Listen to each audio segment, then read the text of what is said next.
है वो किस बात को ध्यान में रख कर बनता है कि हमको धारा को क्या करना है, नियत प्रवाहित करते रहना है। विद्युत सेल किस सिद्धांत बन रहा है, आपको एक ऐसा सिद्धांत अपनाना है जिसमें हम क्या करें, धारा को नियत बना रखें। धारा थोड़ा सा भी परिवर्तित ना हो, भले धारा कम जावे या ज़्यादा जाए, लेकिन जितना जा रहा है उतना एक भाव जावे, कहीं कम कहीं ज़्यादा नहीं। जैसे हम लोग कहते हैं कि विद्युत सेल में जो धारा प्रवाहित हो रही है वो कौन सी धारा है, डीसी करंट वाली धारा है, डायरेक्ट करंट। और डायरेक्ट करंट किसे कहते हैं, जिसका मान परिपथ में अपरिवर्तित रहे, नियत रहे। जैसे 5 एम्पीयर धारा निकली है तो अगले सिरे तक भी 5 एम्पीयर धारा ही जाएगी, उसके बीच में वो 4.5 और 3 नहीं होगा। लेकिन जो एसी करंट जिसको आप पहले पढ़ चुके हैं, अल्टरनेटिव करंट, वो प्रत्यावर्ती धारा होती है जिसका मान कभी ज़्यादा कभी कम, कभी ज़्यादा कभी कम होता है। अब विद्युत सेल एक ऐसी युक्ति है जिसमें धारा का मान क्या रहता है, नियत रहता है, आवेश का मान नियत रहता है। यह एक ऐसी होती है जिसमें रासायनिक ऊर्जा को विद्युत ऊर्जा में क्या करते हैं, बदलते हैं। अब मेन बात यह है, बाकी सब जो लिखा उसको याद कर लीजिएगा। गैस्टन पार्टे ने सबसे पहले 1859 ईस्वी में सबसे पहला बैटरी क्या किया, निर्मित किया।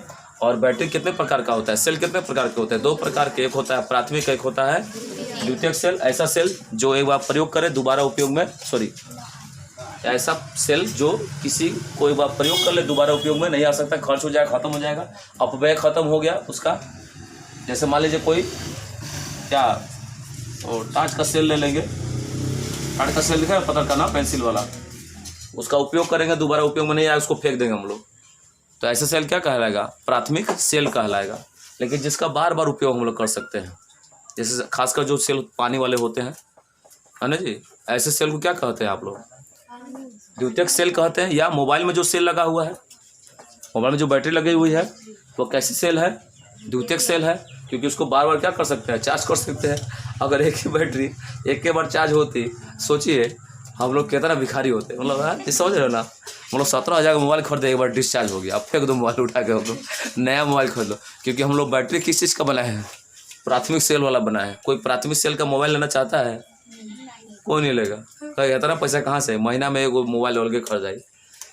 चलिए कोई बात नहीं, एक बैटरी कम से कम ऐसा बनेगा जो महीने में खर्च हो, तो महीने में रिचार्ज के साथ एक बैटरी भी खरीदना है, मतलब एक मोबाइल भी खरीदना है। अब मोबाइल हर जगह फेंक लेगा, चारों तरफ, चौराहा पर, घूरा पर, पेड़े पर और खलिहानी में, अब बढ़िया बढ़िया एकदम। अब कोई कहेगा इसको खरीदिए, तो कबाड़ वाला कहेगा ए वीवो के 5G मोबाइल कितना मिले, तो कहता 3 रुपया क्या कहता, 3 रुपया, क्यों, कबाड़ के भाव बिक रहा है वो, कहे कि वो कौन सा सेल का बना हुआ है, प्राथमिक सेल का बना हुआ है, दोबारा उपयोग में अबे नहीं करेगा, फेंको हो गया, फिर नया बैटरी खरीदो, के मोबाइल खरीदे जाओ, मोबाइल हुए ठीक, जो एक बार बैटरी खरीदा अनंत समय तक चले, है जी।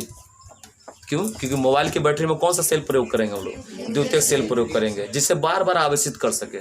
एक बार प्रयोग करिए दोबारा प्रयोग में ला सकते हैं, किसके द्वारा, आवेशित करने के द्वारा, चार्ज करने के द्वारा।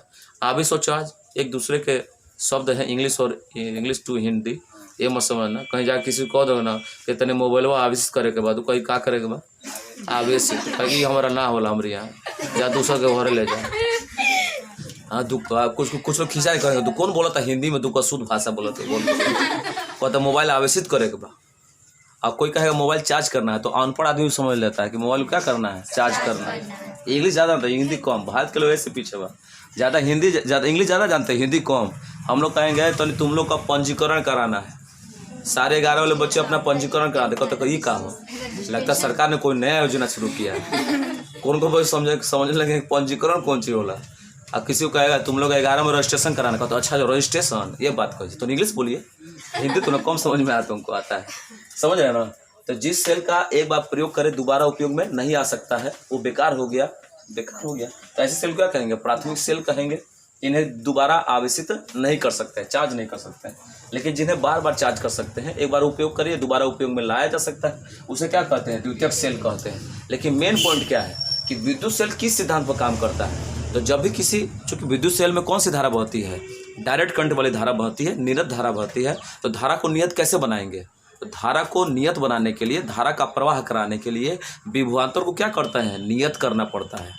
जिस युक्ति में विभवांतर को नियत करके आवेश का प्रवाह करते हैं, उस यंत्र को भी विद्युत सेल कहा जाता है। अगर धारा का प्रवाह नियत करना है तो किसको नियत करना पड़ेगा, विभवांतर को नियत करना पड़ेगा। और एक ऐसा ही यंत्र है जिसमें विभवांतर को नियत करके धारा प्रवाह को आगे बढ़ाते हैं, ऐसे यंत्र को क्या कहते हैं? विद्युत सेल कहते हैं। बाकी सब बचपन से पढ़ा पढ़ते आ रहे हो इसका, कि ऐसे यंत्र जो रासायनिक ऊर्जा को विद्युत ऊर्जा में बदल रहा है उसे क्या कहते हैं? विद्युत सेल कहते हैं। लेकिन आज नया सीख लो, ऐसा यंत्र जिसमें विभवांतर को नियत बना के या स्थिर बना के आवेश प्रवाह को आगे की ओर बढ़ाया जाता है, ऐसे यंत्र को क्या कहते हैं? विद्युत सेल कहते हैं। विद्युत सेल कितने प्रकार का होता है? 2 प्रकार का, एक होता है प्राथमिक सेल और दूसरा होता है द्वितीयक सेल। याद रखो बढ़िया से, कोई दिक्कत नहीं होना चाहिए। चलिए इसको बढ़िया से याद करिए, परीक्षा के ज़्यादा महत्वपूर्ण नहीं है, फिर भी